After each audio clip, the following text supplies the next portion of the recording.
श्रीगुरुभ्यो नमः। जन्मगतगतिचारणं भविष्यन्तं ज्योतिर्विद्यानां समस्तपुरहितानां लिख्यते शास्त्रपुराणाम्। चैतन्यं शाश्वतं शान्तं योपातीतं निरञ्जनं नादबिन्दुकलातीतं तस्मै श्रीगुरवे नमः। पञ्चाननतनोद्भूतान् पञ्चाक्षरमनोभवान् पंचसूतकुतो वंदे पंचाचार्यान् जगद्गुरून्। जटाधरं पाण्डुरङ्गं शूलहस्तं कृपानिधिं सर्वरोगहरं देवं दत्तात्रेयं अहं भजे। ಸದ್ಗುರುಗಳಲ್ಲಿ ಪ್ರಥಮವಾಗಿ ಪ್ರಾರ್ಥನೆಯನ್ನು ಮಾಡಿಕೊಳ್ತಾ ಸಮಸ್ತ ಕನ್ನಡ ನಾಡಿನ ಜನತೆಗೆ, ಆತ್ಮೀಯ ಬಂಧುಗಳಿಗೆ, ಆತ್ಮೀಯ ಸ್ನೇಹಿತರಿಗೆ, ಜ್ಯೋತಿಷಿಗಳು, ಪುರೋಹಿತರು ಹಾಗೂ ಕೌಡೆಶಾಸ್ತ್ರಜ್ಞರು ಆಗಿರ್ತಕ್ಕಂಥ ಶರಣಶಾಸ್ತ್ರಿ ಮಾಡ್ತಕ್ಕಂಥ ಹೃದಯಪೂರ್ವಕವಾದ ನಮಸ್ಕಾರಗಳು ತಮಗೆ. ಸನಾತನ 95 ಅಂತಕ್ಕಂತಹ ಜ್ಯೋತಿಷ್ಯದ ಚಾನಲ್ಗೆ ತಮ್ಮೆಲ್ಲರಿಗೂ ಸುಸ್ವಾಗತವನ್ನು ಕೋರುತ್ತಾ, ತಮ್ಮೆಲ್ಲರಿಗೂ ಕೂಡ ಆ ಭಗವಂತ ಒಳ್ಳೆ ಆಯುಷ್ಯ, ಆನಂದ, ಆರೋಗ್ಯ ಭಾಗವನ್ನು ಕೊಟ್ಟು ಒಳ್ಳೆ ರೀತಿಯಲ್ಲಿ ಜೀವನವನ್ನು ಮಾಡ್ತಕ್ಕಂಥ ಅವಕಾಶವನ್ನು ಇನ್ನೂ ಹೆಚ್ಚಾಗಿ ಕೊಡಲಿ ಅಂತಕ್ಕಂಥ ಮಾತನ್ನು ಹೇಳ್ತಾ ಈ ಒಂದು ವಿಡಿಯೋವನ್ನು ಪ್ರಾರಂಭ ಮಾಡ್ತಾ ಇದ್ದೀನಿ. ಇಂದಿನ ಒಂದು ಸಂಚಿಕೆಯಲ್ಲಿ ವಿಶೇಷ ಏನಪ್ಪಾ ಅಂತಂದ್ರೆ, ಗ್ರಹಣದ ಕುರಿತಾದಂತಹ, ಈಗೇನು ಸೆಪ್ಟೆಂಬರ್ ತಿಂಗಳಲ್ಲಿ ಗ್ರಹಣ ಬರ್ತಾ ಇದೆ ಅದರ ಕುರಿತಾದಂತಹ ಆಚರಣೆ, ಅದರ ವಿಶೇಷತೆ, ಯಾವ್ಯಾವ ರಾಶಿಗಳಿಗೆ ದೋಷ ಇದೆ, ಯಾವ್ಯಾವ ರಾಶಿಗಳಿಗೆ ಅನುಕೂಲವಾಗುತ್ತೆ, ಈ ಒಂದು ಗ್ರಹಣದ ಆಚರಣೆ ಮಾಡ್ತಕ್ಕಂಥ ವಿಧಾನ ಯಾವುದು, ಗ್ರಹಣದ ಸಂದರ್ಭದಲ್ಲಿ ತಾವು ಯಾವ ರೀತಿಯಾದಂತಹ ನಿಯಮಗಳನ್ನ ಪಾಲನೆ ಮಾಡಬೇಕು ಅಂತಕ್ಕಂಥ ವಿಚಾರವನ್ನ ಇವತ್ತಿನ ಸಂಚಿಕೆಯಲ್ಲಿ ವಿಶೇಷವಾಗಿ ಹೇಳ್ತಾ ಇದ್ದೀವಿ. ಹಾಗಾಗಿ ಆತ್ಮೀಯ ಬಂಧುಗಳೇ, ತಾವು ಈ ವಿಡಿಯೋವನ್ನ ಕೊನೆ ತನಕ ಕೂಡ ನೋಡ್ತಕ್ಕಂಥದ್ದು. ಅಂದಾಗ ತಮಗೆ ಈ ಗ್ರಹಣದ ಒಂದು ಆಚರಣೆ ಬಗ್ಗೆ, ಆಚಾರ ವಿಚಾರದ ಬಗ್ಗೆ, ಹಾಗೂ ನಿಮ್ಮ ರಾಶಿ ಆಗಿದ್ದಲ್ಲಿ ಈ ಬರ್ತಕ್ಕಂಥ ಒಂದು ಗ್ರಹಣ ದೋಷದಲ್ಲಿ ಆ ರಾಶಿಗಳಿಗೆ ಏನು ಪರಿಹಾರ ಮಾಡಿಕೊಳ್ಳಬೇಕು ಅಂತಕ್ಕಂಥ ವಿಚಾರಗಳು, ಏನು ಫಲಪ್ರಾಪ್ತವಾಗುತ್ತೆ ಅಂತಕ್ಕಂಥ ಅಷ್ಟೂ ಮಾಹಿತಿಗಳನ್ನ ಇಂದಿನ ಸಂಚಿಕೆಯಲ್ಲಿ ನಾವು ಈ ಒಂದು ಗ್ರಹಣ ವಿಚಾರವಾಗಿ ನೀಡ್ತಾ ಇದ್ದೀವಿ. ಹಾಗಾಗಿ ಆತ್ಮೀಯ ಚಂದಾದರಾಗಿರ್ಬೋದು, ಆತ್ಮೀಯ ಬಂಧುಗಳಾಗಿರ್ಬೋದು, ತಾವೆಲ್ಲರೂ ಕೂಡ ಇದನ್ನ ವಿಡಿಯೋವನ್ನ ಕೊನೆ ತನಕ ನೋಡಿ ಅಂತಕ್ಕಂಥದ್ದು ನನ್ನ ಒಂದು ವಿನಂತಿ ಅಂತಕ್ಕಂಥದ್ದು. ಹಾಗಾದ್ರೆ ಈ ಗ್ರಹಣ ಯಾವಾಗ ಬಂದಿದೆ, ಯಾವ ಗ್ರಹಣ ಆಚರಣೆಯನ್ನ ಯಾವ ರೀತಿಯಲ್ಲಿ ಮಾಡಬೇಕು ಅಂತಕ್ಕಂಥ ವಿಚಾರವನ್ನು ನೋಡಿದಾಗ, ಸರಿಯಾಗಿ ದಿನಾಂಕ 7-9 ಅಂದ್ರೆ ಸೆಪ್ಟೆಂಬರ್ 2025 ಭಾನುವಾರದಂದು, ಭಾದ್ರಪದ ಮಾಸದ ಶುಕ್ಲ ಪಕ್ಷಿಮೆಯಂದು, ಪೌರ್ಣಿಮೆಯಂದು ಅಂದ್ರೆ ಹುಣ್ಣಿಮೆಯಂದು ಬರ್ತಕ್ಕಂಥದ್ದು ಗ್ರಹಣ ಇದು. ಇದು ಯಾವ ಗ್ರಹಣಪ್ಪ ಅಂತಂದ್ರೆ, ಇದು ನಮ್ಮ ಭಾರತ ದೇಶಕ್ಕೆ ಕಾಣಿಸ್ತಾ ಇದೆ ಈ ಗ್ರಹಣ. ರಾಹುಗ್ರಸ್ತ ಚಂದ್ರಗ್ರಹಣ. ರಾಹುಗ್ರಸ್ತ ಚಂದ್ರಗ್ರಹಣ ಅಂತಕ್ಕಂಥದ್ದು ನಮ್ಮ ಭಾರತ ದೇಶಕ್ಕೆ ಕಾಣಿಸ್ತಾ ಇದೆ. ಹಾಗಾಗಿ ನಾವೆಲ್ಲರೂ ಖಂಡಿತವಾಗಲೂ ಅದನ್ನ ಆಚರಣೆ ಮಾಡಲೇಬೇಕು ಅಂತಕ್ಕಂಥದ್ದು. ಹಾಗಾದ್ರೆ ಈ ಒಂದು ರಾಹುಗ್ರಸ್ತ ಚಂದ್ರಗ್ರಹಣ ಪೌರ್ಣಿಮೆ ಎಂದು ಬಂದಿರತಕ್ಕಂಥ ವಿಚಾರ ಇದು ತುಂಬಾ ವಿಶೇಷವಾಗಿದೆ. ಯಾಕೆ ಅಂತ ಹೇಳ್ತೀನಿ. ಒಂದು, ಇದು ಬಂದ್ಬಿಟ್ಟು ಅನಂತ ಹುಣ್ಣಿಮೆ ಅಂತ ಕರೀತಾರೆ. ಅನಂತ ಪದ್ಮನಾಭ ವ್ರತವನ್ನ ಮಾಡ್ತಕ್ಕಂಥ ವಿಶೇಷ ದಿನವಾಗಿರ್ತಕ್ಕಂಥದ್ದು ಹುಣ್ಣಿಮೆ ಆಗಿರ್ತಕ್ಕಂಥದ್ದು ಒಂದು ಅನಂತ ಹುಣ್ಣಿಮೆ ಹೇಳಿ ಕರೀತಾರೆ. ಎರಡನೇದ ನೋಡೋದಾದ್ರೆ ಇದು ರಾಹುಗ್ರಸ್ತ ಚಂದ್ರಗ್ರಹಣ ಅಂತ ಹೇಳಿ ಕರೀತಾರೆ. ಮತ್ತೆ ಈ ಒಂದು ದಿನದಂದು ರಾಹು ಜಯಂತಿಯನ್ನು ಕೂಡ ಆಚರಣೆ ಮಾಡಲಾಗ್ತಾ ಇದೆ. ನೋಡಿ, ರಾಹುಗ್ರಸ್ತ ಚಂದ್ರಗ್ರಹಣ ಬಂದಿದೆ, ಹಾಗೂ ರಾಹು ಜಯಂತಿಯನ್ನು ಕೂಡ ಇವತ್ತು ಆಚರಣೆ ಮಾಡ್ತಾ ಇದ್ದಾರೆ. ಆ ರಾಹು ದೇವನನ್ನ ಹೆಚ್ಚಾಗಿ ಆರಾಧನೆ ಮಾಡತಕ್ಕಂತಹ ದಿನವು ತಮಗೆ ಎರಡು ರೀತಿಯಲ್ಲಿ ಒದಗಿ ಬಂದಿರತಕ್ಕಂಥದ್ದು. ಸೌಭಾಗ್ಯವೇ ಸರಿ, ಯಾರ್ಯಾರಿಗೆ ಬೇರೆ ಬೇರೆ ರೀತಿಯಲ್ಲಿ ಸಮಸ್ಯೆಗಳಿದೆಯೋ, ಆರೋಗ್ಯ ಆಗಿರ್ಬೋದು, ಹಣಕಾಸು ಆಗಿರ್ಬೋದು, ಸಂತಾನ, ಕಲ್ಯಾಣ, ಹೌದಲ್ಲ, ಈ ರೀತಿಯ ಸಮಸ್ಯೆ ಇರತಕ್ಕಂಥವರು ಆ ರಾಹು ಜಯಂತಿ ದಿನದಂದು, ಹಾಗೂ ಈ ಒಂದು ರಾಹು ಚಂದ್ರಗ್ರಸ್ತ ರಾಹು ಒಂದು ಗ್ರಹಣದ ಸಂದರ್ಭದಲ್ಲಿ ತಾವೇನ್ ಮಾಡೋದು ಕೇಳಿದ್ರೆ, ರಾಹುಗ್ರಸ್ತ ಚಂದ್ರಗ್ರಹಣದಲ್ಲಿ ಏನ್ ಮಾಡ್ಬೋದು ಕೇಳಿದ್ರೆ ತಾವೆಲ್ಲರೂ ಕೂಡ ಏನ್ ಮಾಡ್ಬೋದು, ಇದರ ಫಲವನ್ನ ಹೆಚ್ಚೆಚ್ಚಾಗಿ ಪಡಿತಕ್ಕಂಥದ್ದು. ಇದು ವಿಶೇಷ ಈ ಒಂದು ಗ್ರಹಣದ್ದು.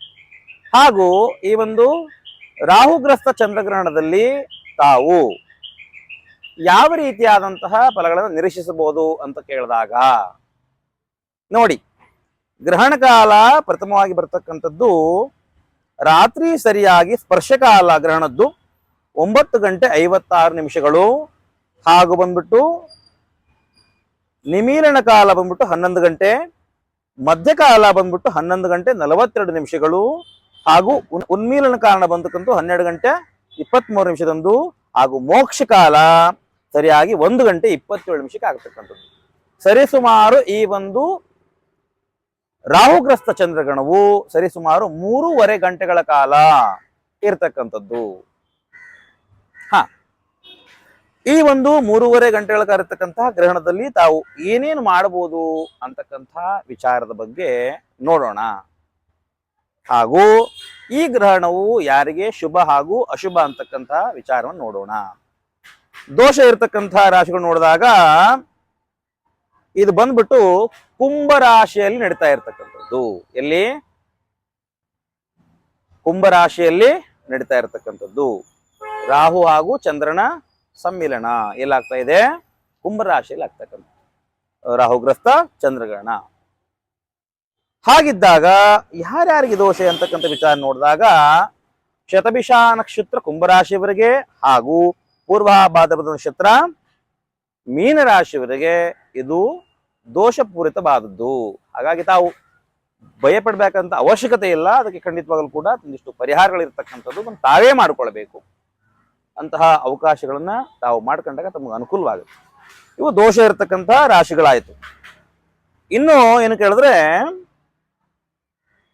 ಯಾವ್ಯಾವ ರಾಶಿಗಳಿಗೆ ಈ ಒಂದು ರಾಹುಗ್ರಸ್ತ ಚಂದ್ರಗ್ರಹಣದಿಂದ ಅನುಕೂಲವಾಗುತ್ತೆ ಅಂತಕ್ಕಂಥ ವಿಚಾರವನ್ನು ನೋಡಿದಾಗ ಖಂಡಿತವಾಗಲೂ ಕೂಡ ಈ ಗ್ರಹಣ ಅಂತಕ್ಕಂಥದ್ದು ಕೆಟ್ಟದ್ದಲ್ಲ.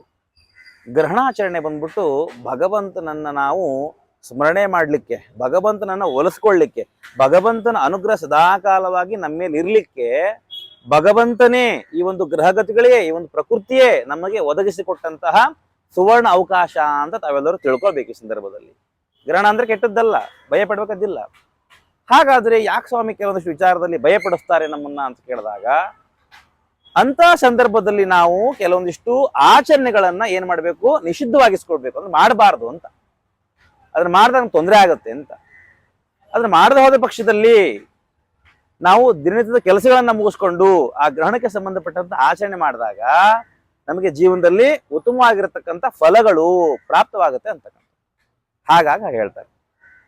ಹೇಗೆ ಸ್ವಾಮಿ ಇದು ಫಲದಾಯಕ ಅಂತ ಕೇಳಿದಾಗ ನೋಡಿ, ಮೇಷರಾಶಿಯವರಿಗೆ ಹಾಗೂ ವೃಷಭ ರಾಶಿಯವರಿಗೆ ಹಾಗೂ ಧನಸ್ಸು ರಾಶಿಯವರಿಗೆ, ಕೊನೆಯದಾಗಿ ಕನ್ಯಾ ರಾಶಿಯವರಿಗೆ ಈ ಒಂದು ಗ್ರಹಣ ಫಲವು ಉತ್ತಮವಾಗಿರ್ತಕ್ಕಂಥದ್ದು. ಏನು ಅಂತ ಕೇಳಿದಾಗ, ಎಷ್ಟೋ ವಿಳಂಬಿತ ಕಾರ್ಯಗಳು, ಇಷ್ಟು ದಿನ ಸ್ವಾಮಿ ನಾನು ಒಂದು ಕೆಲಸಕ್ಕಾಗಿ ಪ್ರಯತ್ನ ಪಡ್ತಾ ಇದ್ದೆ, ನನಗೆ ಆ ಕೆಲಸ ಕೈಗೂಡಿ ಬಂದಿಲ್ಲ, ಅಥವಾ ಆ ಕೆಲಸವನ್ನು ಮಾಡಲಿಕ್ಕೆ ಮನಸ್ಸಾಗ್ತಾ ಇಲ್ಲ, ನನಗೆ ನನ್ನ ದೇಹದ ಆಲಸ್ಯತನ ಉಂಟಾಗ್ತಾ ಇದೆ, ದೇಹಾರೋಗ್ಯ ಕೆಡ್ತಾ ಇದೆ, ಮನಸ್ಸು ಚಂಚಲಗೊಳ್ತಾ ಇದೆ, ಇವೆಲ್ಲವೂ ಏನು ಕೇಳಿದ್ರೆ ದೋಷ ಅಂತ. ಇವೆಲ್ಲವೂ ಕೂಡ ಪರಿಹಾರವಾಗತಕ್ಕಂಥ ದಿನ. ಹಾಗೂ ಮುಟ್ಟಿದ್ದೆಲ್ಲ ಚಿನ್ನ ಅಂತ ಹೇಳ್ತಾರೆ. ಅಂದ್ರೆ ಈ ಒಂದು ಗ್ರಹಣಾಚರಣೆಯಿಂದ ನಂತರದಲ್ಲಿ ನಾನು ಹೇಳಿದ್ನಲ್ಲ ರಾಶಿಗಳು, ಮೇಷರಾಶಿ, ವೃಷಭ ರಾಶಿ, ಧನಸ್ಸು ರಾಶಿ ಹಾಗೂ ಕನ್ಯಾ ರಾಶಿಯವರಿಗೆ ಏನಾಗ್ತಕ್ಕಂಥದ್ದು ಉತ್ತಮವಾಗಿರ್ತಕ್ಕಂಥ ಫಲಗಳು ಪ್ರಾಪ್ತವಾಗ್ತಕ್ಕಂಥದ್ದು ಹೇಳಿ.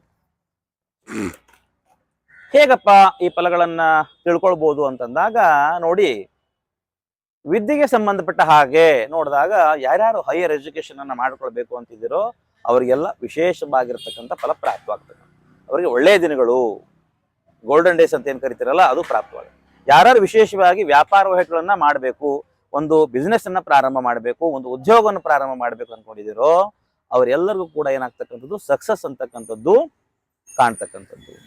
ಹಾಗೂ ತಾವು ನಿರೀಕ್ಷೆನೇ ಪಡೆದಿರತಕ್ಕಂತಹ, ಅಂದ್ರೆ ನಮಗೆ ತುಂಬಾನೇ ಹಣಕಾಸಿನ ಸಮಸ್ಯೆಗಳಿದೆ, ತುಂಬಾನೇ ಒದ್ದಾಡ್ತಾ ಇದ್ದೇವೆ, ಸಾಲ ಬಾಧೆಗಳಿದೆ, ಸಾಲಗಳನ್ನ ತೀರ್ಸೋಕಾಗ್ತಿಲ್ಲ, ವಿಪರೀತವಾದ ಸಾಲ ಸ್ವಾಮಿ ಅಂತಕ್ಕಂಥ ಜನಗಳು ಏನ್ ನನಗೆ ಕರೆಯನ್ನು ಮಾಡಿ ಕೇಳ್ತಾ ಇರ್ತೀರಿ ಲೈವ್ ನಲ್ಲಿ ಬಂದಾಗ, ನೋಡಿ ಸನಾತನ 95 ಲೈವ್ ನಲ್ಲಿ ಬರ್ತಕ್ಕಂಥ ಜನರೇ, ಲೈವ್ ಬರ್ತೀರಲ್ವಾ, ಕಳಿಸ್ಕೊಳ್ತೀರಿ ದಯವಿಟ್ಟು. ಸಾಲ ಬಾಧೆ, ವಿಪರೀತ ಸಾಲ ಬಾಧೆ, ಊಟಕ್ಕೂ ಕೂಡ ಕಷ್ಟ ಇದೆ, ತುಂಬಾ ಸಮಸ್ಯೆಯಲ್ಲಿದ್ದೀನಿ, ಹಣಕಾಸುಗಳು ತುಂಬಾನೇ ಕಷ್ಟಕರವಾಗಿರ್ತಕ್ಕಂಥದ್ದು, ಆರ್ಥಿಕ ಜೀವನ, ವಿಪರೀತ ಸಾಲ ಮಾಡ್ಕೊಂಡಿದ್ದೀನಿ ಸ್ವಾಮಿ, ತೀರ್ಸಕ್ಕಾಗ್ತಿಲ್ಲ, ಸಾಲಗಾರರು ಮನೆ ಮುಂದ್ಗಡೆ ಬರ್ತಾ ಇದ್ದಾರೆ ಅಂತಕ್ಕಂಥ ಭಾವನೆ ಹೊಂದಿರತಕ್ಕಂಥ ಕಷ್ಟವನ್ನು ಏನು ಅನುಭವಿಸ್ತಾ ಇದ್ದೀರಿ, ಅವರೆಲ್ಲರೂ ಕೂಡ ಸುವರ್ಣ ಅವಕಾಶ ಅಂತಕ್ಕಂಥದ್ದು ಹೇಗೆ ಕೇಳಿದ್ರೆ ಆ ಒಂದು ಗ್ರಹಣದ ಆಚರಣೆಯಿಂದ, ಗ್ರಹಣದ ಪ್ರಭಾವದಿಂದ ಏನಾಗುತ್ತೆ ಅಂತ ಹೇಳಿದ್ರೆ ತಮ್ಗೆಲ್ಲರಿಗೂ ಕೂಡ ವಿಪರೀತವಾದಂತಹ ಅನುಕೂಲವಾದಂತಹ ಶುಭ ಫಲಗಳು ಪ್ರಾಪ್ತವಾಗ್ತಕ್ಕಂಥದ್ದು.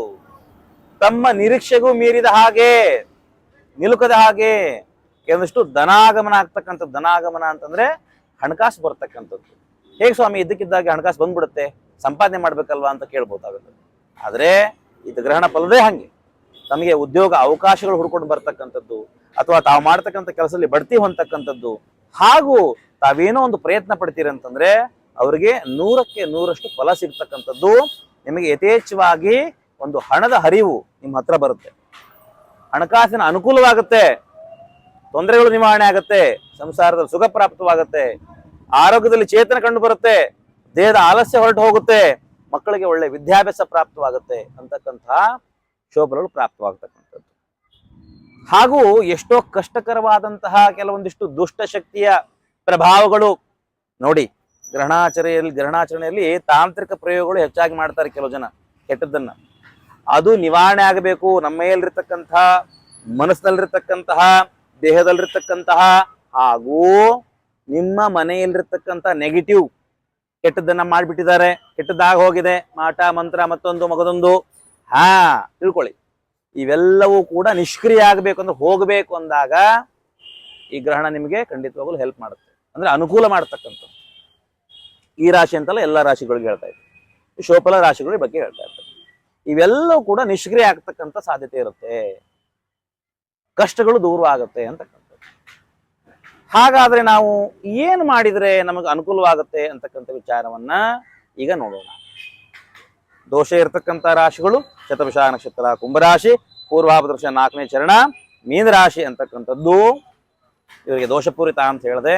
ಇನ್ನು ಮೇಷರಾಶಿ, ಧನುರಾಶಿ ಹಾಗೂ ವೃಷಭ ರಾಶಿ ಹಾಗೂ ಕನ್ಯಾ ರಾಶಿಯವರಿಗೆ ಉತ್ತಮವಾಗಿರ್ತಕ್ಕಂಥ ಫಲಗಳು ಪ್ರಾಪ್ತವಾಗುತ್ತೆ ಹೇಳಿದೆ. ಉದ್ಯೋಗ, ವ್ಯವಹಾರ, ಹಣಕಾಸು, ಸಾಲಬಾಧೆಗಳು ಸಂಬಂಧಪಟ್ಟ ಹಾಗೆ ಸಾಂಸಾರಿಕ ಜೀವನಗಳಲ್ಲಿ ತೊಂದರೆಗಳು ಇವೆಲ್ಲವೂ ಕೂಡ ನಿವಾರಣೆ ಆಗುತ್ತೆ, ಹಣದ ಅನುಕೂಲತೆ ಆಗುತ್ತೆ, ಉದ್ಯೋಗ ಪ್ರಾಪ್ತವಾಗುತ್ತೆ. ಹೌದಲ್ವ? ಇಷ್ಟು ತಾವೆಲ್ಲ ಕಷ್ಟ ಬೀಳ್ತಾ ಇದ್ರಿ ಎಷ್ಟೋ ರಾಶಿಗಳು, ಈ ತರ ರಾಶಿಗಳು ಸಾಲಬಾಧೆಯಿಂದ ಒದ್ದಾಡ್ತಾ ಇದ್ದೀರಿ. ಖಂಡಿತವಾಗಲೂ ಕೂಡ ತಮಗೆ ಒಂದು ಗೋಲ್ಡನ್ ಪೀರಿಯಡ್ ಅಂತ ಏನ್ ಕರೀತಾರೆ, ಅಂದ್ರೆ ಸುವರ್ಣ ಅವಕಾಶ ಅಂತಕ್ಕಂಥದ್ದು ತಮಗೆ ಪ್ರಾಪ್ತವಾಗ್ತಕ್ಕಂತಹ ಒಂದು ಶುಭ ದಿನ ಅಂತ ಹೇಳ್ಬೋದು ಈ ಗ್ರಹಣ. ಹಾಗೆ ಇನ್ನು ದೋಷವಿರತಕ್ಕಂಥ ರಾಶಿಗಳು ಅಥವಾ ಸರ್ವೇ ಸಾಮಾನ್ಯವಾಗಿ ಎಲ್ಲರೂ ಯಾವ ರೀತಿಯಾಗಿ ಒಂದು ಗ್ರಹಣದ ಆಚರಣೆಯನ್ನು ಮಾಡಬೇಕು ಅಂತ ಕೇಳಿದಾಗ, ಹಾಗೂ ವಿಶೇಷವಾಗಿ ಗರ್ಭಿಣಿ ಸ್ತ್ರೀಯರು ಮತ್ತು ವಯಸ್ಸಾಗಿರ್ತಕ್ಕಂಥ ವೃದ್ಧಾಪ್ಯರು, ಚಿಕ್ಕ ಚಿಕ್ಕ ಮಕ್ಕಳು ಹೇಗ್ ಮಾಡ್ಬೇಕು ಸ್ವಾಮಿ ಅಂತ ನೋಡಿದಾಗ, ನೋಡಿ ಇದು ನಾನು ಹೇಳ್ತಿರೋದಲ್ಲ, ಪಂಚಾಂಗದಲ್ಲೇ ಉಲ್ಲೇಖ ಆಗಿರ್ತಕ್ಕಂಥದ್ದು. ಯಾವ ರೀತಿ ಭೋಜನವನ್ನು ಮಾಡಬೇಕು, ಯಾವ ನೀರನ್ನು ಕುಡಿಬೇಕು ಅಂತಕ್ಕಂಥ ವಿಚಾರ ನೋಡಿದಾಗ, ನೋಡಿ ಗ್ರಹಣ ಮಧ್ಯಕಾಲ ನಂತರದಲ್ಲಿ ಅಂದ್ರೆ ರಾತ್ರಿ 11:42ಕ್ಕೆ ಅದರ ನಂತರ ಏನು ಕೇಳಿದ್ರೆ ಕೆಲವೊಂದಿಷ್ಟು ಆಚರಣೆಗಳನ್ನು ತಾವು ಮಾಡಬಹುದು ಅಂತಿದೆ. ಹಾಗೂ ಈ ದಿನದ ಭೋಜನ ವಿಚಾರವನ್ನು ನೋಡಿದಾಗ 12 ಗಂಟೆ 15 ಗಂಟೆವರೆಗೂ ಭೋಜನ ಅವಕಾಶ ಇದೆ ಅಂತ ಹೇಳಿದ್ದಾರೆ. ಆದರೆ ಬಾಲಕರು, ವೃದ್ಧರು, ರೋಗಿಗಳು, ಅಶಕ್ತರು ಹಾಗೂ ಗರ್ಭಿಣಿ ಸ್ತ್ರೀಯರು ಹೆಚ್ಚು ಕಡಿಮೆ 3 ಗಂಟೆ 15 ನಿಮಿಷ, ಪರವಾಗಿಲ್ಲ, ಒಂದು 4 ಗಂಟೆವರೆಗೂ ಕೂಡ ಏನ್ ಮಾಡಿ ಆಹಾರವನ್ನ ಸ್ವೀಕಾರ ಮಾಡ್ತಕ್ಕಂಥ. ಹಾಗಾಗಿ ಹಾಗೂ ಮತ್ತಿನ್ನು ಕೆಲವು ಜನರು ಏನ್ ಕೇಳ್ತಾರೆ ಅಂತ ಹೇಳಿದ್ರೆ, ತಮಗೆ ವಿಪರೀತವಾದಂತಹ ಆರೋಗ್ಯ ಸಮಸ್ಯೆ ಇದೆ, ಏನ್ ಮಾಡ್ಬೇಕು ಅಂತ ಕೇಳಿದಾಗ ತಾವು ಕೂಡ ದಯಮಾಡಿ ಒಂದು 4 ಗಂಟೆವರೆಗೂ ತಾವು ಆಹಾರ ಸೇವನೆಯನ್ನು ಮಾಡ್ಬೋದು ಅಂತಕ್ಕಂಥದ್ದು, ನೀರನ್ನ ಕುಡಿಬೋದು ಅಂತಕ್ಕಂಥದ್ದು. ಆ ನಂತರದಲ್ಲಿ ದಯವಿಟ್ಟು ತಾವೆಲ್ಲರೂ ಏನ್ ಮಾಡಿ ಉಪವಾಸವನ್ನ ಇರತಕ್ಕಂಥ ಕೆಲಸವನ್ನು ಮಾಡಿ. ಇದರಿಂದ ತಮಗೆ ಖಂಡಿತವಾಗಲು ಅನುಕೂಲವಾಗುತ್ತೆ. ಯಾಕೆ? ಇದಕ್ಕೆ ಒಂದು ಶಾಸ್ತ್ರೀಯ ಪದ್ಧತಿ ಹಾಗೂ ವೈಜ್ಞಾನಿಕ ಕಾರಣವನ್ನು ನೋಡಿದಾಗ ಇದನ್ನ ಕಡೆ ತಿಳ್ಕೋಬೇಕು ನೀವು. ಆ ಒಂದು ಗ್ರಹಗಳ ಒಂದು ಛಾಯೆಗಳು ಬಿದ್ದಾಗ, ರಾಹು ಅಂತಕ್ಕಂಥದ್ದು ವಿಷ, ಹೌದಲ್? ರಾಹು ದೇವ ಸರ್ಪಕ್ಕೆ ಸಂಬಂಧಪಟ್ಟಿರ್ತಕ್ಕಂಥವು.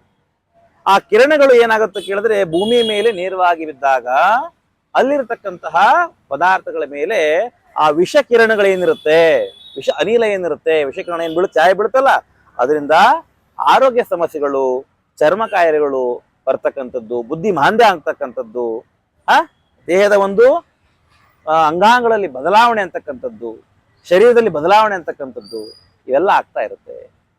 ಹಾಗಾಗಿ ಏನ್ ಮಾಡ್ಬೇಕು ಹೇಳಿದ್ರೆ ಅಂತಹ ಸಂದರ್ಭದಲ್ಲಿ ಆಹಾರ ಸ್ವೀಕಾರ ಮಾಡ್ತಕ್ಕಂಥದ್ದು, ನೀರನ್ನ ಕುಡಿತಕ್ಕಂಥದ್ದು, ಪದಾರ್ಥಗಳನ್ನ ಸೇವನೆ ಮಾಡ್ತಕ್ಕಂಥದ್ದು, ಟೀ ಕಾಫಿ ಕುಡಿತಕ್ಕಂಥದ್ದು ಇವನ್ನೆಲ್ಲ ಮಾಡಬಾರ್ದು, ನಿಷಿದ್ಧ ಹೇಳ್ತಾರೆ. ಆ ವಿಷ ಕಿರಣಗಳು ಬಿದ್ದಾಗ ಏನಾಗುತ್ತೆ ಅದೆಲ್ಲವೂ ಕೂಡ ವಿಷವಾಗಿರುತ್ತೆ. ಆ ಸಂದರ್ಭದಲ್ಲಿ ಏನ್ ಮಾಡ್ಬೇಕು ಅಂದ್ರೆ ಆ ಸಂದರ್ಭದಲ್ಲಿ ಯಾವ ಆಹಾರ ಸೇವನೆ ಮಾಡಬಾರದು ಅಂತ ಅದಕ್ಕೆ ಹೇಳ್ತಾರೆ. ಅಂದ್ರೆ ನಮ್ಮ ದೇಹದ ಮೇಲೆ, ಮಾನಸಿಕ ಜೀವನದ ಮೇಲೆ, ನಮ್ಮ ಆರೋಗ್ಯದ ಮೇಲೆ, ವ್ಯವಹಾರದ ಮೇಲೆ ಎಲ್ಲದರ ಮೇಲೂ ಕೂಡ ಕೆಟ್ಟ ದೃಷ್ಟಿಯನ್ನು ಬೀರುತ್ತೆ ಅನ್ನೋ ಉದ್ದೇಶಕ್ಕಾಗಿನೇ ಗ್ರಹಣ ಸಂದರ್ಭದಲ್ಲಿ ಆಹಾರ ಸೇವನೆಯನ್ನ, ಪಾನೀಯಗಳನ್ನ ಸೇವನೆ ಮಾಡ್ತಕ್ಕಂಥದ್ದು ನಿಷಿದ್ಧ ಅಂತ ಹೇಳಿ ಇವಾಗಿಂದಲ್ಲ ಮೊದಲಿನ ಪುರಾತನ ಕಾಲದಲ್ಲೂ ಕೂಡ ಇದನ್ನ ಶಾಸ್ತ್ರೀಯವಾಗಿ ಹಾಗೂ ಏನ್ ಕೇಳ್ತಾರೆ ಉತ್ತಮ ರೀತಿಯಲ್ಲಿ ಆಚರಣೆ ಮಾಡ್ಕೊಂಡು ಬಂದಿರತಕ್ಕಂಥದ್ದು ನಮ್ಮ ಪರಂಪರೆ. ಹಾಗೆ ಏನ್ ಮಾಡ್ಬೇಕು ಅಂತ ತಾವು ಕೇಳಿದಾಗ ತಾವು ಬಳಸ್ತಕ್ಕಂಥ ಪದಾರ್ಥಗಳಲ್ಲಿ ದರ್ಬೆ ಅಂದ್ರೆ ಪವಿತ್ರ ಅಂತ ಒಂದು ಜಾತಿ ಹುಲ್ಲು ತೋಟಗಳಲ್ಲಿ ಸಿಗುತ್ತೆ. ಬೆಂಗಳೂರಿನಂತ ನಗರಗಳಲ್ಲಿ ಗ್ರಂಥಿಗೆ ಅಂಗಡಿಗಳಲ್ಲಿ ಸಿಗುತ್ತೆ ದರ್ಬೆ. ಅಂತಹ ಆ ಒಂದು ದರ್ಬೆ ಪವಿತ್ರವನ್ನ ಏನ್ ಮಾಡ್ಬೇಕು ಹೇಳಿದ್ರೆ ಅದನ್ನ ಉತ್ತಮ ರೀತಿಯಲ್ಲಿ ಅದರ ಒಂದು ಚುಂಗು ಅಂತ ಏನ್ ಹೇಳ್ತಾರೆ, ಆ ಕಡ್ಡಿಯನ್ನ ಉದ್ದನೆ ಇರತಕ್ಕಂಥ ಕಡ್ಡಿನ ಏನ್ ಮಾಡ್ಬೇಕು ಹೇಳಿದ್ರೆ ನೀರಲ್ಲಿ ಹಾಕ್ತಕ್ಕ, ಧಾನ್ಯಗಳಲ್ಲಿ ಹಾಕ್ತಕ್ಕಂಥದ್ದು, ಪ್ರತಿನಿತ್ಯ ತಾವೇನು ಪದಾರ್ಥ ಯೂಸ್ ಮಾಡ್ತಿರೋ ಊಟದ್ದು ಅದರಲ್ಲೆಲ್ಲ ಕೂಡ ಅದನ್ನ ಹಾಕ್ತಕ್ಕಂಥದ್ದು. ಅದೇನ್ ಮಾಡುತ್ತೆ ಕೇಳಿದ್ರೆ ಈ ಒಂದು ವಿಷ ಕಿರಣಗಳನ್ನ ಅವಾಯ್ಡ್ ಮಾಡ್ತಕ್ಕಂತಹ ಶಕ್ತಿಯನ್ನ ಹೊಂದಿರತಕ್ಕಂಥದ್ದು. ಹಾಗಾಗಿ ದರ್ಬೆಯನ್ನ ಏನ್ ಮಾಡ್ತಕ್ಕಂಥದ್ದು ಪದಾರ್ಥಗಳಲ್ಲಿ ಹಾಕ್ತಕ್ಕಂಥದ್ದು, ನೀರಿನಲ್ಲಿ ಹಾಕ್ತಕ್ಕಂಥದ್ದು ಅಂತ ಹೇಳಿ. ಹಾಗೂ ಮತ್ತೆ ಮುಂದುವರೆದಾಗ ಈ ಒಂದು ಗ್ರಹಣವನ್ನ ನಾವು ಯಾವ ರೀತಿಯಾಗಿ ಆಚರಣೆ ಮಾಡಬೇಕು, ಫಲಾನುಭವ ತಿಳ್ಕೊಂಡ್ರಲ್ವಾ, ಹೇಗೆ ಸ್ವಾಮಿ ಹಂಗಂದ್ರೆ ನಾವು ಈ ಗ್ರಹಣವನ್ನ ಆಚರಣೆ ಮಾಡಬೇಕು ಗ್ರಹಣವನ್ನ ಅಂತ ಕೇಳಿದಾಗ ತಮಗೆ ನಾನು ಹೇಳಿದಾಗೆ ಒಳ್ಳೆ ವಿದ್ಯಾಭ್ಯಾಸ, ಒಳ್ಳೆ ಆರೋಗ್ಯ, ಐಶ್ವರ್ಯ ಎಲ್ಲವೂ ಪ್ರಾಪ್ತವಾಗಬೇಕು, ಜೀವನ ಸುಗಮವಾಗಬೇಕು, ನಮ್ಮ ಮೈ ಮೇಲಿರ್ತಕ್ಕಂಥ, ಮನಸ್ಸಲ್ಲಿರ್ತಕ್ಕಂಥ, ನಮ್ಮ ಮನೆಯಲ್ಲಿರ್ತಕ್ಕಂಥ ದೃಷ್ಟಿ ದೋಷಗಳು ನಿವಾರಣೆ ಆಗಬೇಕು, ಕಷ್ಟಗಳು ನಿವಾರಣೆ ಆಗಬೇಕು ಅಂತಂದ್ರೆ ಗ್ರಹಣ ಅಂತಕ್ಕಂಥದ್ದು ಸುವರ್ಣ ಅವಕಾಶ ಅಂತೇನು ಹೇಳಿದೆ. ಇದು ಬ್ರಾಹ್ಮಣ, ಪುರೋಹಿತ, ಅರ್ಚಕ ವರ್ಗದವರೆಗೆ ಹೊರತುಪಡಿಸಿ ಅಂತಲ್ಲ, ಎಲ್ಲರೂ ಕೂಡ ಏನ್ ಮಾಡ್ಬೋದು, ಇದನ್ನ ಸರಿಯಾದ ರೀತಿಯಲ್ಲಿ ಕ್ರಮಬದ್ಧವಾಗಿ ಯಾರು ಆಚರಣೆ ಮಾಡ್ತಾರೋ, ಅಂದ್ರೆ ಜಪ ತಪ ಅನುಷ್ಠಾನ ಬರೀ ಬ್ರಾಹ್ಮಣರಿಗೆ ಇರ್ತಕ್ಕಂಥದ್ದಲ್ಲ, ಬರೀ ಏನು ಕೇಳಿದ್ರೆ ಅರ್ಚಕ ವರ್ಗದವರಿಗೆ ಹೊರತು ಇರ್ತಕ್ಕಂಥದ್ದಲ್ಲ, ಎಲ್ಲರಿಗೂ ಇದರಲ್ಲಿ ಏನ್ ಕರ್ತಕ್ಕಂಥದ್ದು ಅವಕಾಶ ಇರ್ತಕ್ಕಂಥದ್ದು ಹೇಳಿ. ತಾವು ಕೂಡ ಜಪ ತಪ ಅನುಷ್ಠಾನ ಎಲ್ಲ ಮಾಡ್ಬೋದು. ಯಾವ ರೀತಿಯಲ್ಲಿ ಮಾಡ್ಬೋದು ಅಂತ ಕೇಳಿದಾಗ ಗ್ರಹಣದ ಸ್ಪರ್ಶ ಕಾಲದಲ್ಲಿ ಕೇಳಿಸ್ಕೊಳ್ಳಿ ದಯವಿಟ್ಟು ಎಲ್ಲರೂ ಆತ್ಮೀಯ ಬಂಧುಗಳೇ, ಗ್ರಹಣದ ಸ್ಪರ್ಶ ಕಾಲದಲ್ಲಿ ಒಂದು ಸ್ನಾನವನ್ನು ಮಾಡ್ತಕ್ಕಂಥದ್ದು. ಆ ಸ್ನಾನದ ನೀರಿಗೆ ಏನನ್ನ ಹಾಕಬೇಕು ತಮಗೆ ದೋಷ ಪರಿಹಾರ ಆಗ್ಬೇಕು ಅಂತಂದ್ರೆ ನೋಡಿ, ರಾಹುಗ್ರಸ್ತ, ಚಂದ್ರಗ್ರಹಣ. ಕೇಳಿಸ್ಕೊ, ತಾವು ಮಾಡ್ತಕ್ಕಂಥ ಸ್ನಾನದ ನೀರಿಗೆ 1-2 ಸ್ಪೂನ್ ಅಷ್ಟು ಹಾಲನ್ನ ಹಾಕ್ತಕ್ಕಂಥದ್ದು. ಏನ್ ಮಾಡ್ತಕ್ಕಂಥದ್ದು ಹಾಲನ್ನ ಹಾಕ್ತಕ್ಕಂಥದ್ದು. ಹಾಗೂ ಹರಿದ್ರ ಅಂದ್ರೆ ಅರಿಶಿಣವನ್ನ ಹಾಕ್ತಕ್ಕಂಥದ್ದು, ಬಿಳಿ ಸಾಸಿವೆಯನ್ನ ಹಾಕ್ತಕ್ಕಂಥದ್ದು, ಲಾಜ್ಯವನ್ನ ಸ್ವಲ್ಪ ಹಾಕ್ತಕ್ಕಂಥದ್ದು, ಸ್ವಲ್ಪ ಪ್ರಮಾಣದಲ್ಲಿ ಹಾಕಿ ಸಾಧ್ಯವಾದರೆ ಬಿಸಿ ನೀರಿನ ಸ್ನಾನವನ್ನು ದಯವಿಟ್ಟು ಮಾಡಬೇಡಿ, ತಣ್ಣೀರಿನ ಸ್ನಾನ ಮಾಡಿ. ಯಾಕಂದ್ರೆ ತಣ್ಣೀರಿನ ಸ್ನಾನ ಶ್ರೇಷ್ಠ. ಹಾಗಾಗಿ ಹೇಳ್ತಾ ಇರ್ತಕ್ಕಂಥದ್ದು ಸ್ಪರ್ಶ ಕಾಲದಲ್ಲಿ ಒಂದು ಸ್ನಾನವನ್ನ ಮಾಡ್ತಕ್ಕಂಥದ್ದು. ಮನಸ್ಸಲ್ಲಿ ಪ್ರಾರ್ಥನೆ ಮಾಡ್ಕೊಳ್ಬೇಕು, ನಿಮ್ಮ ಇಷ್ಟ ದೇವರನ್ನ, ಕುಲದೇವರನ್ನ ಹಾಗೂ ಚಂದ್ರದೇವನನ್ನ, ರಾಹುದೇವನನ್ನ ಪ್ರಾರ್ಥನೆ ಮಾಡಿಕೊಂಡು ಓಂ ನಮೋ ಚಂದ್ರದೇವಾಯ ನಮಃ, ಓಂ ನಮೋ ರಾಹುದೇವಾಯ ನಮಃ ಅಂತ ಪ್ರಾರ್ಥನೆ ಮಾಡಿಕೊಂಡು ಕುಲದೇವರನ್ನ ಪ್ರಾರ್ಥನೆ ಮಾಡಿಕೊಂಡು ಸ್ನಾನವನ್ನು ಮಾಡ್ತಕ್ಕಂಥದ್ದು. ಹಾಗೂ ತಮಗೆಲ್ಲರಿಗೂ ಸರ್ವೇ ಸಾಮಾನ್ಯವಾಗಿ ಗೊತ್ತಿರತಕ್ಕಂಥ ಮಂತ್ರ ಗಂಗೆ ಚಮುನೆ ಶೈವ ಗೋದಾವರಿ ಸರಸ್ವತಿ ನರ್ಮದೇ ಸಿಂಧು ಕಾವೇರಿ ಜಲಯಸ್ಮಿನ್ ಸನ್ನಿಧಿಂ ಕುರುಹು ಅಂತಕ್ಕಂಥ ಮಂತ್ರವನ್ನು ಕೂಡ ಹೇಳಿ ಸ್ನಾನ ಮಾಡ್ತಕ್ಕಂಥದ್ದು. ಇನ್ನು ಕೆಲವು ಜನರಿಗೆ ಶ್ಲೋಕ ಗೊತ್ತಿದ್ದಲ್ಲಿ ಅಪವಿತ್ರೋಪ ಸರ್ವಾಂಗ ಸಗದಾಪಿವ ಯಸ್ಮರೇತ್ ಪುಂಡರಿ ಏಕಾಕ್ಷಂ ಸಭಾ ಹೆಬ್ಬಂತರ ಶುಚಿ, ಈ ಮಂತ್ರವನ್ನು ಕೂಡ ಹೇಳ್ಕೊಂಡು ಸ್ನಾನ ಮಾಡ್ಕೊಳ್ತಕ್ಕಂಥದ್ದು.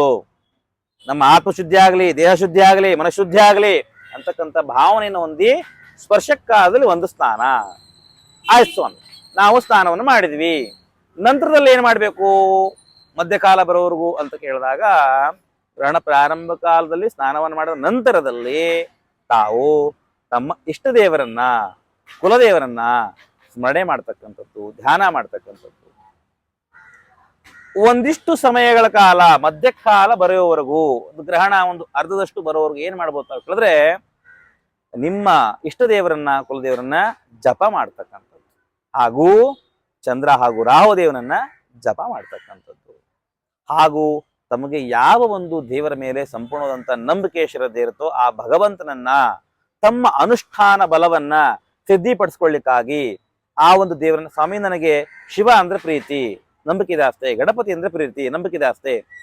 ಎಲ್ಲರೂ ಸರಿಯಾಗಿ ಕೇಳಿಸ್ಕೊಳ್ಳಿ. ತಮಗೆ ಯಾವ ಇಷ್ಟ ದೇವರ ಮೇಲೆ ನಂಬಿಕೆ ಇರುತ್ತೋ, ಶ್ರದ್ಧೆ ಇರುತ್ತೋ ಅಂತಹ ದೇವರನ್ನ ಅವತ್ತಿನ ದಿನದಲ್ಲಿ ಪ್ರಥಮ ಸ್ನಾನದ ನಂತರದಲ್ಲಿ ಅವರ ಜಪವನ್ನ ಮಾಡ್ತಕ್ಕಂಥದ್ದು.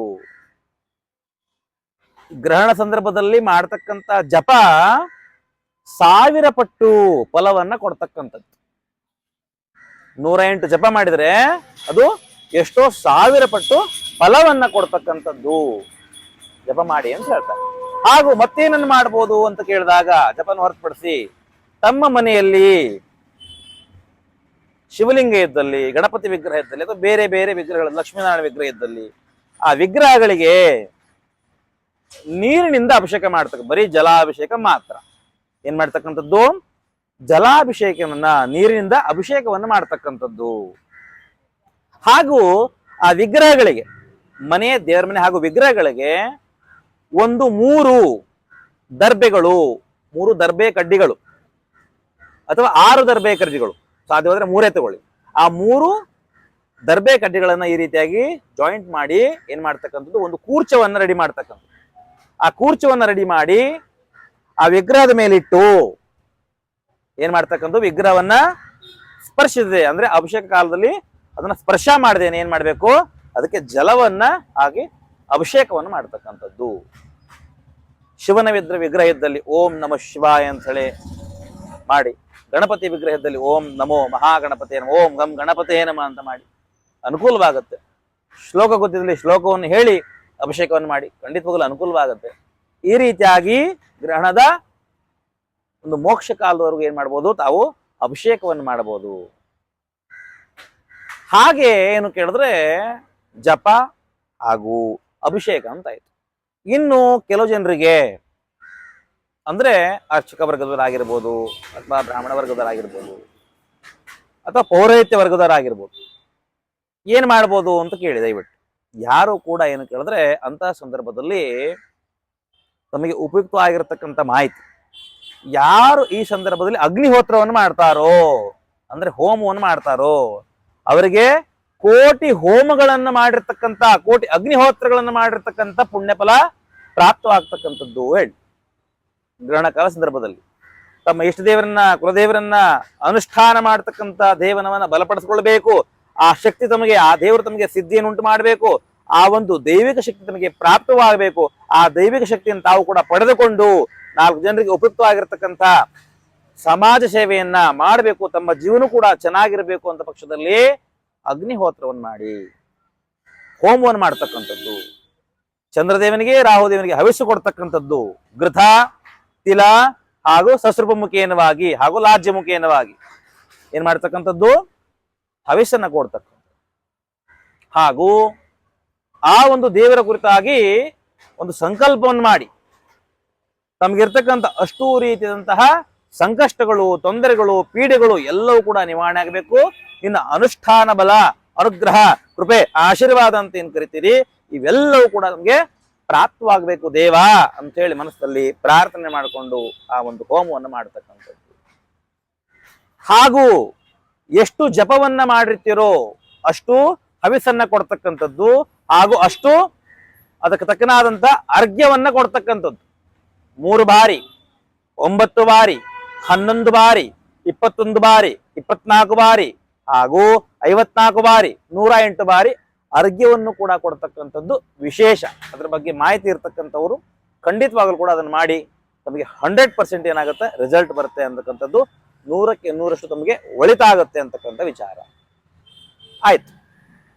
ಜಪವನ್ನು ಮಾಡಿದ್ವಿ, ಧ್ಯಾನ ಮಾಡಿದ್ವಿ, ಹಾಗೂ ಅಭಿಷೇಕವನ್ನು ಜಲಾಭಿಷೇಕವನ್ನು ಕೂಡ ಮಾಡಿದ್ವಿ, ನಂತರದಲ್ಲಿ ಹೋಮವನ್ನು ಕೂಡ ಗೊತ್ತಿರತಕ್ಕಂಥವ್ರು, ಆಚರಣೆ ಗೊತ್ತಿರತಕ್ಕಂಥವ್ರು ಮಾಡಿದ್ರಿ ಅಂತ ಆಯ್ತು. ಇವೆಲ್ಲ ಮುಗಿದ ತಕ್ಷಣ ಏನಾಗಿರುತ್ತೆ ಕೇಳಿದ್ರೆ ಗ್ರಹಣ ಮೋಕ್ಷ ಕಾಲ ಹತ್ರ ಬರ್ತಾ ಇರುತ್ತೆ. ಸರಿ ಸುಮಾರು ಮೂರುವರೆ ಗಂಟೆಗಳ ಕಾಲ ಇರತಕ್ಕಂಥದ್ದು ಗ್ರಹಣ ಇದು. ವಿಶೇಷವಾಗಿ ಮೋಕ್ಷ ಕಾಲ ಹತ್ತಿರ ಬಂದ ನಂತರದಲ್ಲಿ ಆ ಒಂದು ಚಂದ್ರದೇವನಿಗೆ ಹಾಗೂ ರಾಹುದೇವನಿಗೆ ಅರ್ಘ್ಯವನ್ನ ನೀಡುವ ಮುಖೇನವಾಗಿ ಹಾಲಿನಿಂದ ಚಂದ್ರನಿಗೆ, ನೀರಿನಿಂದ ರಾಹುವಿಗೆ ಅರ್ಘ್ಯವನ್ನ ನೀಡುವ ಮುಖೇನವಾಗಿ ತಾವು ನಮ್ಮ ಎಲ್ಲ ಸಂಕಷ್ಟಗಳನ್ನ ನಿವಾರಣೆ ಮಾಡಿ ನಮ್ಮ ಜೀವನ ಸುಗಮವೇ ಆಗಲಿ ಅಂತೇಳಿ ಒಂದು ಪ್ರಾರ್ಥನೆಯನ್ನ ಮಾಡಿಕೊಂಡು ನಂತರದಲ್ಲಿ ಅಚ್ಯುತಾಯ ನಮ ಅನಂತಾಯ ನಮ ಗೋವಿಂದಾಯ ನಮ, ಅಚ್ಯುತಾಯ ನಮ ಅನಂತಾಯ ನಮ ಗೋವಿಂದಾಯ ನಮ, ಅಚ್ಯುತಾಯ ನಮ ಅನಂತಾಯ ನಮ ಗೋವಿಂದ ಅಂತಕ್ಕಂಥ ನಾಮತ್ರ ಜಪವನ್ನು ಮಾಡಿ ವಿಷ್ಣವೇ ವಿಷ್ಣವೇ ವಿಷ್ಣವೇ ನಮ ಅಂತಕ್ಕಂಥ ಪ್ರಾರ್ಥನೆಯನ್ನ ಮಾಡುವ ಮುಖೇನವಾಗಿ ಆ ಪೂಜೆಯನ್ನ ಸಂಪೂರ್ಣಗೊಳಿಸ್ತಕ್ಕಂಥದ್ದು.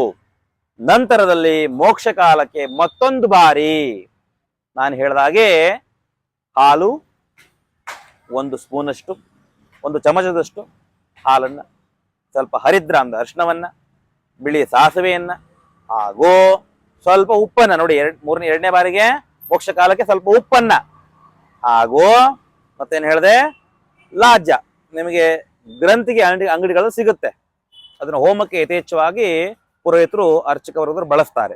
ಅದು ಇಲ್ಲದೆ ಹೋದ ಪಕ್ಷದಲ್ಲಿ ತಾವು ಹಾಲು, ಹರಿದ್ರ, ಸಸ್ರೂಪ ಅಂತಂದ್ರೆ ಬಿಳಿ ಸಾಸಿವೆ, ಅದು ಇಲ್ಲದೆ ಪಕ್ಷದಲ್ಲಿ ಉಪ್ಪನ್ನ ಹಾಕಿ ಕೊನೆಯದಾಗಿ ಏನ್ ಮಾಡ್ತಕ್ಕಂಥದ್ದು ಮೋಕ್ಷ ಕಾಲದಲ್ಲಿ ಒಂದು ತಲೆ ಸ್ನಾನವನ್ನು ಮಾಡ್ತಕ್ಕಂಥದ್ದು. ತಮಗಿರ್ತಕ್ಕಂಥ ಅಷ್ಟೂ ರೀತಿಯಾದಂಥ ಪೀಡೆಗಳು, ಋಣಬಾಧೆಗಳು, ಸಂಕಷ್ಟಗಳು ಎಲ್ಲವೂ ಕೂಡ ನಿವಾರಣೆ ಆಗಲಿ ಹೇಳಿ ಮತ್ತೊಂದು ಸಾರಿ ರಾಹುದೇವನನ್ನ ಚಂದ್ರದೇವನನ್ನ ಪ್ರಾರ್ಥನೆ ಮಾಡಿ ತಲೆ ಸ್ನಾನವನ್ನು ಮಾಡ್ತಕ್ಕಂಥದ್ದು, ಸ್ನಾನಗೈತಕ್ಕಂಥದ್ದು ಮಾಡಿದಾಗಲ ಖಂಡಿತವಾಗಲೂ ಕೂಡ ತಮಗೆ ಶುಭ ಫಲಗಳು ಪ್ರಾಪ್ತವಾಗತಕ್ಕಂಥದ್ದು ಹೇಳಿ. ಹಾಗೂ ಏನೇನನ್ನ ಕೊಟ್ರೆ ಪ್ರಯೋಜನ ಆಗತ್ತೆ ಅಂತಂದಾಗ ಇವೆಲ್ಲವೂ ಮುಗಿದ ತಕ್ಷಣದಲ್ಲಿ ಮನೆಯನ್ನ ಗೋಮೂತ್ರದಿಂದ ಏನ್ ಮಾಡ್ತಕ್ಕಂಥದ್ದು, ನೀರಿನಲ್ಲಿ ಗೋಮೂತ್ರವನ್ನು ಹಾಕಿ ಮನೆಯನ್ನ ಶುದ್ಧಿ ಮಾಡ್ಕೊಳ್ತಕ್ಕಂಥದ್ದು, ಮನೆಯ ಪೂಜಾ ಸಾಮಗ್ರಿಗಳನ್ನ, ದೇವರ ವಿಗ್ರಹಗಳನ್ನ, ಫೋಟೋಗಳನ್ನ ಎಲ್ಲ ಸ್ವಚ್ಛಗೊಳಿಸ್ತಕ್ಕಂಥದ್ದು, ಅಡುಗೆ ಮನೆಯನ್ನ, ದೇವರ ಮನೆಯನ್ನ ಹಾಗೂ ಮನೆಯನ್ನ, ಇಡೀ ಮನೆಯನ್ನ ಸ್ವಚ್ಛಗೊಳಿಸ್ತಕ್ಕಂಥದ್ದು. ಸಾಧ್ಯವಾದ ಪಕ್ಷದಲ್ಲಿ ಇದನ್ನ ಎಲ್ಲರೂ ಕೂಡ ಕೇಳಿಸ್ಕೋಬೇಕು ಜಾಗ್ರತೆಯಿಂದ. 1 ಚಿಟಿಕೆ ಹಾಲು, ಒಂದು ಸ್ಪೂನಷ್ಟು ಹಾಲು, ಒಂದು ಸ್ಪೂನಷ್ಟು ಮೊಸರು, 1 ಸ್ಪೂನಷ್ಟು ತುಪ್ಪ ಹಾಗೂ ಗೋಮೂತ್ರ ಗೋಮಯ ಅಂದ್ರೆ ಅಂದ್ರೆ ಸಗಣಿ ಅಂತಕ್ಕಂಥದ್ದು. ಈ ಪಂಚಗವ್ಯಗಳಿಂದ ಸಾಧ್ಯವಾದಲ್ಲಿ ದಯವಿಟ್ಟು ಮಾಡ್ಕೊಳ್ಳಿ, ಸಾಧ್ಯ ಆಗುತ್ತೆ. ಭೂಮಿ ಮೇಲೆ ಇರ್ತಕ್ಕಂಥ ಪದಾರ್ಥಗಳು ಇವೆಲ್ಲವೂ ಕೂಡ ಸಾಧ್ಯ ಪಕ್ಷದಲ್ಲಿ ಈ ಪಂಚಗವ್ಯಗಳಿಂದ ಏನ್ ಮಾಡ್ತಕ್ಕಂಥದ್ದು ಆ ವಿಗ್ರಹಗಳನ್ನ, ದೇವರ ಫೋಟೋಗಳನ್ನ ಮತ್ತು ಹಾಗೆ ಇಡೀ ಮನೆಯನ್ನ ಶುಚಿಗೊಳಿಸ್ತಕ್ಕಂಥದ್ದು. ಅಂದ್ರೆ ನೀರಿನಲ್ಲಿ ಹಾಕಿ ಮನೆಯನ್ನ ಶುಚಿಗೊಳಿಸ್ತಕ್ಕಂಥದ್ದು ಹೇಳಿ ಇವನು ಮಾಡಿದಾಗಲ್ಲ ಖಂಡಿತವಾಗ್ಲೂ ಕೂಡ ತಮಗೆ ಶೋಭಗಳು ಪ್ರಾಪ್ತವಾಗ್ತಕ್ಕಂಥ ಹೇಳಿ. ಇದಾದ ನಂತರದಲ್ಲಿ ಏನ್ ಮಾಡ್ಬೇಕು ಸ್ವಾಮಿ ನಾವು ಅಂತ ಕೇಳಿದಾಗ, ಅಂದ್ರೆ ಯಾರಿಗೆ ಈ ಒಂದು ಗ್ರಹಣದ ಅಶುಭ ಫಲಗಳು ಪ್ರಾಪ್ತವಾಗುತ್ತೋ ಅಂತಹ ರಾಶಿಯವರು ಏನ್ ಮಾಡಬಹುದು ಅಂತ ಕೇಳಿದಾಗ, ನೋಡಿ ಚಂದ್ರನಿಗೆ ಅಕ್ಕಿ ಧಾನ್ಯ, ಅಕ್ಕಿಯನ್ನ ನಿಮ್ ಕೈಯಲ್ಲಿ ಭಗವಂತ ಏನು ಶಕ್ತಿಯನ್ನು ಕೊಟ್ಟಿದ್ದಾನೋ ಆ ಪ್ರಕಾರವಾಗಿ ಅಕ್ಕಿಯನ್ನು ತೆಗೆದುಕೊಂಡು ಒಂದು ತಟ್ಟೆಯಲ್ಲಿ ಒಂದು ಬಿಳಿ ಬಣ್ಣದ ವಸ್ತ್ರವನ್ನ, ವೈಟ್ ಬಟ್ಟೆ, ಬಿಳಿ ಬಣ್ಣದ ವಸ್ತ್ರವನ್ನ ಇಟ್ಟುಕೊಂಡು ಆ ಒಂದು ವಸ್ತ್ರದಲ್ಲಿ ಅಕ್ಕಿಯನ್ನ ಹಾಕಿ ಯಥಾಶಕ್ತಿ ದಕ್ಷಿಣೆ, ತಾಂಬೂಲ, ಒಂದಿಷ್ಟು ಬಾಳೆಹಣ್ಣು, 1-2 ತೆಂಗಿನಕಾಯಿ ಇವೆಲ್ಲವನ್ನ ಏನ್ ಮಾಡ್ತಕ್ಕಂಥದ್ದು ಅದರಲ್ಲಿಟ್ಟು ನಿಮ್ಮ ಅಕ್ಕಪಕ್ಕದಲ್ಲಿರ್ತಕ್ಕಂತಹ ದೇವಾಲಯಗಳಲ್ಲಿ ಯಾರು ಅರ್ಚಕರಿರ್ತಾರೋ ಅಥವಾ ಬ್ರಾಹ್ಮಣರಿರ್ತಾರೋ, ಪುರೋಹಿತ ವರ್ಗದಿರ್ತಾರೋ ಅವರಿಗೆ ಹೋಗಿ ದಾನವನ್ನು ಮಾಡ್ತಕ್ಕಂಥದ್ದು ಹಾಗೂ ಅವರ ಆಶೀರ್ವಾದವನ್ನ ಪಡಿತಕ್ಕಂಥದ್ದು. ಇನ್ನು ಮತ್ತೇನು ಮಾಡ್ಬೋದು ಕೇಳಿದಾಗ, ಈಗ ಅಕ್ಕಿ ಆಯ್ತು, ರಾಹುವಿಗೆ ಸಂಬಂಧಪಟ್ಟಿದ್ದು ಉದ್ದಿನ ಕಾಳು, ಉದ್ದು ಅಂತ ಹೇಳ್ತಾರೆ. ಆ ಉದ್ದು ಬೂದು ಬಣ್ಣದ ಬಟ್ಟೆ, ಹೆಚ್ಚು ಕಡಿಮೆ ಸಿಮೆಂಟ್ ಕಲರ್ ಇರುತ್ತೆ, ಬೂದು ಬಣ್ಣದ ಬಟ್ಟೆ. ಅದನ್ನೇನ್ ಮಾಡ್ತಕ್ಕಂಥದ್ದು ಕೇಳಿದ್ರೆ ಆ ಬಟ್ಟೆ ನಿಟ್ಟದ್ರಲ್ಲಿ ಉದ್ದಿನ ಕಾಳನ್ನ ಹಾಕಿ, ಯಥಾಶಕ್ತಿ ಉದ್ದಿನ ಕಾಳನ್ನ ಹಾಕಿ, ತಾಂಬೂಲ ಹಾಗೂ ದಕ್ಷಿಣೆಯನ್ನಿಟ್ಟು, 2 ತೆಂಗಿನಕಾಯಿನಿಟ್ಟು, ಸ್ವಲ್ಪ ಬಾಳೆಹಣ್ಣಿಟ್ಟು ಅದನ್ನು ಕೂಡ ಬ್ರಾಹ್ಮಣರಿಗೆ ಅಥವಾ ಅರ್ಚಕದವರಿಗೆ ದಾನ ಮಾಡ್ತಕ್ಕಂಥ ವಿಷಯವನ್ನು ಮಾಡಿ.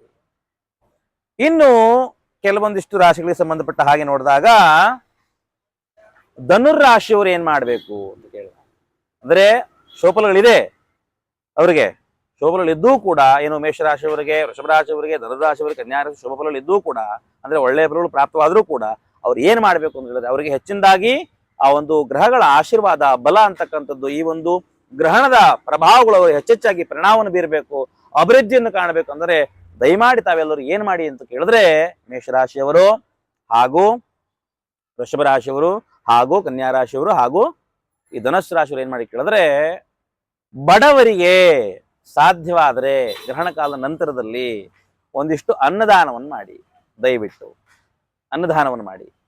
ಹಾಗೂ ಮಕ್ಕಳಿಗೆ ಯಾರು ವಿದ್ಯಾಭ್ಯಾಸವನ್ನು ಮಾಡ್ತಾವೋ ಅಂತಹ ಮಕ್ಕಳಿಗೆ ಪಟ್ಟೆ, ಪೆನ್ನು, ಪುಸ್ತಕಗಳನ್ನ, ಉಡುಗೆಗಳನ್ನ ದಾನ ಮಾಡಿ, ಅನುಕೂಲವಾಗತ್ತೆ ತಮಗೆ. ಹಾಗೂ ಯಾರಿಗೆ ಸಂತಾನವಾಗಿಲ್ವೋ, ಯಾರಿಗೆ ಕಲ್ಯಾಣವಾಗಿಲ್ವೋ ಅಂತಕ್ಕಂತಹ ಜನರೇನಿರ್ತೀರಿ ನೀವೇನ್ ಮಾಡ್ಬೇಕು ಹೇಳಿದ್ರೆ ಹರಿದ್ರಾ ಬಣ್ಣದ ಅಂದ್ರೆ ಅರಿಶಿನ ಬಣ್ಣದ ವಸ್ತ್ರವನ್ನ ದಾನ ಮಾಡ್ತಕ್ಕಂಥದ್ದು ಖಂಡಿತವಾಗ್ಲೂ ಕೂಡ ತಮಗೆ ಅನುಕೂಲವಾಗ್ತಕ್ಕಂಥದ್ದು. ಹಾಗೂ ಯಾರಿಗೆ ಇನ್ನೂ ಕೂಡ ಜೀವನದಲ್ಲಿ ಕೆಲವೊಂದಿಷ್ಟು ವ್ಯತಿರಿಕ್ತವಾದಂತಹ ಸಮಸ್ಯೆಗಳಿಂದ ಬಳಲ್ತಾ ಇದ್ದೀರಿ ಅವರೆಲ್ಲರೂ ಕೂಡ ಏನ್ ಮಾಡಿ ಕೇಳಿದ್ರೆ ಕೆಂಪು ಬಟ್ಟೆಯಲ್ಲಿ ಏನ್ ಮಾಡಿ ಕೇಳಿದ್ರೆ ಒಂದಿಷ್ಟು ತೊಗರಿ ಬೇಳೆ ಅಂತ ಹೇಳ್ತಾರೆ, ತೊಗರೆ ಬೇಳೆ ಅಂತ ಕರೀತಾರೆ, ಆ ಬೇಳೆಯನ್ನ ಹಾಕ್ತಕ್ಕಂಥದ್ದು. ಅದರಲ್ಲಿ 8 ನಾಣ್ಯಗಳನ್ನ ಆ ಒಂದು ಬೇಳೆಯಲ್ಲಿಟ್ಟು ತಾಂಬೂಲವನ್ನಿಟ್ಟು ಆ ಗಂಟನ್ನ ಕಟ್ತಕ್ಕಂಥದ್ದು. ಹಾಗೂ 2 ತೆಂಗಿನಕಾಯಿ ಹಾಗೂ ಒಂದಿಷ್ಟು ಬಾಳೆಹಣ್ಣನ್ನ ಅದರಲ್ಲಿಟ್ಟು ಆ ಒಂದು ಗಂಟನ್ನ ಪ್ರಾರ್ಥನೆಯನ್ನ ಮಾಡಿಕೊಂಡು ಏನ್ ಮಾಡ್ತಕ್ಕಂಥ ಹೇಳಿದ್ರೆ ಬ್ರಾಹ್ಮಣರಿಗೆ ದಾನ ಮಾಡ್ತಕ್ಕಂಥದ್ದನ್ನ ಮಾಡಿ. ಇವೆಲ್ಲವನ್ನು ತಾವು ಮಾಡಿದಾಗ ಖಂಡಿತವಾಗಲೂ ಕೂಡ ತಮಗೆ ಶೋಫಲಗಳು ಪ್ರಾಪ್ತವಾಗ್ತಕ್ಕಂಥದ್ದು. ಈ ಒಂದು ಗ್ರಹಣದ ಆಚರಣೆಯಿಂದ ಏನಾಗ್ತಕ್ಕಂಥ ಕೇಳಿದ್ರೆ ಸಂಪೂರ್ಣವಾದಂತಹ ಫಲ ಪ್ರಾಪ್ತವಾಗ್ತಕ್ಕಂಥದ್ದು ಹೇಳಿ.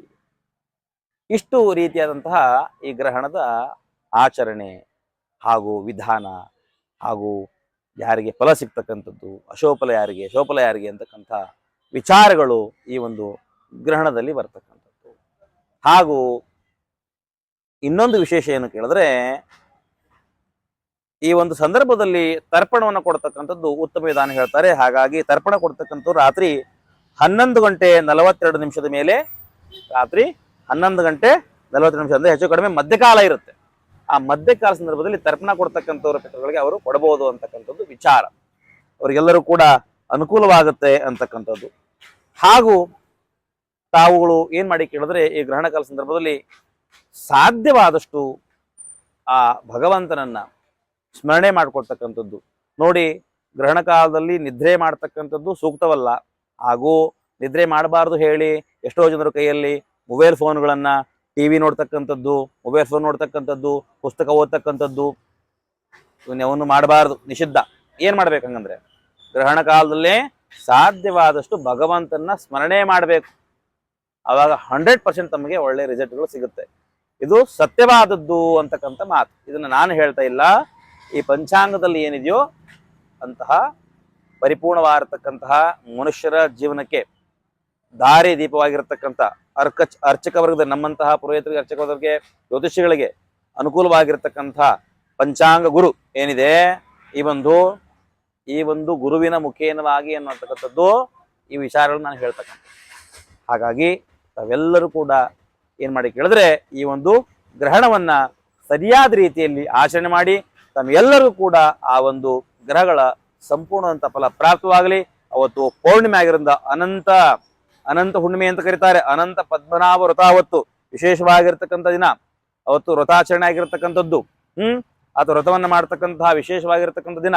ಹಾಗೂ ವಿಶೇಷವಾಗಿ ಇನ್ನೂ ರಾಹು ಜಯಂತಿ ಕೂಡ ಅವತ್ತೇ ಬಂದಿದೆ. ಹಾಗಾಗಿ ಇಂತಹ ವಿಶೇಷ ದಿನವನ್ನ ತಾವೆಲ್ಲರೂ ಕೂಡ ಸದುಪಯೋಗ ಪಡಿಸ್ಕೊಳ್ಳಿ, ಉತ್ತಮ ರೀತಿಯಲ್ಲಿ ಅದನ್ನ ಪಾಲನೆ ಮಾಡಿ ಅಂತ ಹೇಳ್ತಾ ತಮಗೆಲ್ಲರೂ ಕೂಡ ಭಗವಂತ ಒಳ್ಳೆ ಆಯುಷ್ಯವನ್ನ, ಆನಂದವನ್ನ, ಆರೋಗ್ಯ ಭಾಗವನ್ನ ಕರುಣಿಸಲಿ ಅಂತಕ್ಕಂಥ ಮಾತನ್ನ ಹೇಳ್ತಾ ತಮ್ಮೆಲ್ಲರಿಗೂ ಶುಭವಾಗಲಿ. ಹಾಗೂ ನಮ್ಮ ಚಾನೆಲ್ನ ಯಾರು ಸಬ್ಸ್ಕ್ರೈಬ್ ಮಾಡ್ಕೊಂಡಿಲ್ವೋ ಅವರೆಲ್ಲರೂ ಕೂಡ ನಮ್ಮ ಚಾನೆಲ್ನ ಅತಿ ಶೀಘ್ರವಾಗಿ ಸಬ್ಸ್ಕ್ರೈಬ್ ಮಾಡ್ಕೊಳ್ಳಿ. ಇನ್ನೂ ಹೆಚ್ಚಿನ ರೀತಿಯಾದಂತಹ ಉಪಯುಕ್ತವಾದಂತಹ ಮಾಹಿತಿಗಳು ನಮ್ಮ ಚಾನೆಲ್ನಲ್ಲಿ ಮುಂದಿನ ದಿನಗಳಲ್ಲಿ ಬರ್ತಕ್ಕಂಥದ್ದು ಇದೆ ಅಂತಕ್ಕಂಥ ಮಾತನ್ನ ಹೇಳ್ತಾ ತಮ್ಮೆಲ್ಲರಿಗೂ ಒಳ್ಳೇದಾಗ್ಲಿ. ಸರ್ವೇ ಜನ ಸುಖಿನೋ ಭವಂತು, ಲೋಕ ಸಮಸ್ತ ಸುಖಿನೋ ಭವಂತು, ಸಮಸ್ತ ಸನ್ಮಂಗಳಾದಿ ಭವಂತು. ಒಳ್ಳೇದಾಗ್ಲಿ.